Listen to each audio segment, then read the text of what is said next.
Hello everyone, welcome to easy academic solution. তো আশা করি তোমরা সবাই অনেক বেশি ভালো আছো। আজকের এই ক্লাস আমার মতো আলাদা পড়বো তোমরা যে নবম শ্রেণীর শিক্ষার্থী আছো, তোমাদের জন্য কি ভূগোল ও পরিবেশ যে পরীক্ষাটা, এটা হচ্ছে কসেটের। তোমরা তো অনেকে আমাদের কাছে হচ্ছে জানতে চেয়েছিলে এই সাজেশন, তোমরা তাই তোমাদের জন্য সাজেশন নিয়ে এসেছি। তোমরা এগুলো দেখলেই আশা করছি যে পরীক্ষায় তোমাদের একটা ভালো মার্ক উঠে যাবে। এগুলো যদি ভালোভাবে করো তুমি হচ্ছে 30 থেকে 40 নাম্বারের আনসার করে আসতে পারবে, ঠিক আছে, শুধু লিখিততেই। তো এখানে দেখো 1 নাম্বার কোশ্চেনটা আমাদের কি আছে, যে অধ্যাপক মেকনির ভূগোলের সংখ্যাটি লেখো। দুর্যোগ ব্যবস্থাপনা বলতে কি বুঝো? গ্রুপ 1 এর উপাদানগুলো কোন পরিবেশের ব্যাখ্যা করো। মানব জীবনে যে বি ও সি এর প্রভাব ব্যাখ্যা করো, অর্থাৎ মৃত্তিকা, মাটি এগুলোর প্রভাব, হচ্ছে যে সি যে আছে তোমার, যে এখানে যেগুলো আছে এগুলোর প্রভাব তোমার ব্যাখ্যা করতে হবে, ঠিক আছে।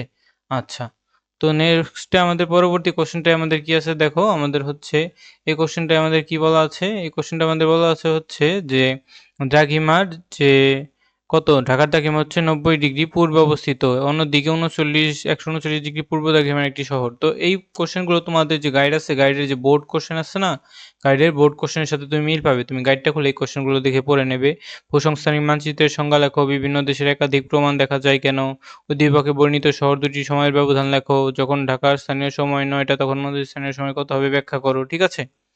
আচ্ছা, তো নেক্সট এই 3টা সৃজনশীল তোমরা পড়বে। 3টা সৃজনশীল যদি ভালোভাবে উত্তর করতে পারো তুমি কমপক্ষে হচ্ছে 20 পেয়ে যাবে এখানে, ঠিক আছে। এবং আমি তোমাদের সংক্ষিপ্ত প্রশ্ন দিয়ে দেবো, সংক্ষিপ্ত প্রশ্ন 7 থেকে 8টা দেবো। এগুলো আনসার করলেও তুমি টোটাল 30 এর মতো আনসার তুমি অনায়াসে তুমি 30 নাম্বার পেয়ে যাবে, ঠিক আছে। এই যে আমি আরেকটা সৃজনশীল দিচ্ছি, অর্থাৎ এখানে তোমাদের তো 2টা সৃজনশীল গেল, আরেকটা সৃজনশীল এখানে দেখাচ্ছি দেখো, যে দোআব কাকে বলে এবং হচ্ছে ভঙ্গিল পর্বত কিভাবে সৃষ্টি হয়, ক দ্বারা কোন শিলা নির্দেশ করা হয়েছে ব্যাখ্যা করো, ক ও খ এর শিলার তুলনা করো, ঠিক আছে। তো এগুলো কিন্তু তোমাদের বোর্ড কোশ্চেনই, তোমাদের বোর্ড কোশ্চেন যদি খেয়াল করো তাহলে এগুলো পেয়ে যাবে। নেক্সট আমরা শর্ট কোশ্চেন দেখার চেষ্টা করি কি আছে শর্ট কোশ্চেনে। প্রথম কোশ্চেনে কি আছে, যে ভূগোলের পরিধি বিস্তারের দুইটি কারণ লেখো। অর্থাৎ ভূগোলের পরিধি কি কারণে বিস্তার হয় দেখো। এক হচ্ছে বিজ্ঞানের অগ্রগতি, অর্থাৎ আধুনিক প্রযুক্তি যেমন জিপিএস, রিমোট, এগুলোর কারণে ভূগোলের প্রকৃতি হয়েছে। অর্থাৎ আমরা জিপিএস দিয়ে এখন বিভিন্ন জায়গায় কি রকম আমরা দেখতে পারি। এবং আন্তঃবিষয়ক সম্পর্ক, অর্থাৎ বর্তমানকালে ভূগোল অন্যান্য বিষয় যেমন অর্থনীতি, সমাজবিজ্ঞান এগুলো গভীরভাবে সম্পর্কিত হয়েছে। তো আমি তো তোমাদেরকে এখন যে লিখিত সাজেশনটা দিয়ে দিলাম, আমি তো তোমাদেরকে জাস্ট লিখিত সাজেশন দিলাম। যাদের হচ্ছে এমসিকিউ দরকার, যারা এমসিকিউতে ভালো করতে চাও, 30টার মধ্যে কমপক্ষে যে 25টার উপরে তুমি আনসার করতে চাও, তারা আমাদের একটা কোর্স আছে, ভূগোলের কোর্স, অনেকে ভর্তি হয়েছে, তোমরা ভর্তি হতে পারো। তোমরা এই যে একটা নাম্বার লিখে দিচ্ছি, 01576654124। এটা আমাদের কি নাম্বার? এটা হচ্ছে আমাদের হোয়াটসঅ্যাপ নাম্বার। এটা আমাদের হচ্ছে হোয়াটসঅ্যাপ নাম্বার। এই হোয়াটসঅ্যাপ নাম্বারে তুমি মেসেজ দেবে, ঠিক আছে। কোনো ফোন দেবে না, হোয়াটসঅ্যাপ নাম্বারে তুমি যদি মেসেজ দাও, এই হোয়াটসঅ্যাপ নাম্বারে মেসেজ দিলে তুমি কিন্তু এইখান থেকে হচ্ছে এই কোর্সগুলো করতে পারবে আসলে, ঠিক আছে।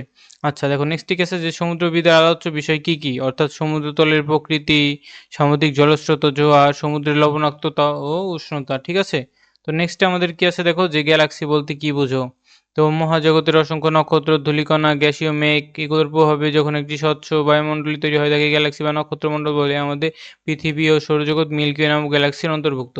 নেক্সট কোশ্চেনটা কি করবে দেখো তুমি, যে পৃথিবীর উপগ্রহের প্রয়োজনীয়তা ব্যাখ্যা করো। অর্থাৎ কিসের জন্য যে কৃত্রিম উপগ্রহের প্রয়োজন আছে, যোগাযোগের জন্য, অর্থাৎ মোবাইল ফোন, টেলিভিশন এগুলো যে চালায় এগুলোর জন্য, আবহাওয়ার পূর্বাভাস, ঘূর্ণিঝড়, জলোচ্ছ্বাস এগুলোর জন্য, মানচিত্র অর্থাৎ দেশের সীমান্ত পাহারা দেওয়া এগুলোর জন্য দরকার, ঠিক আছে।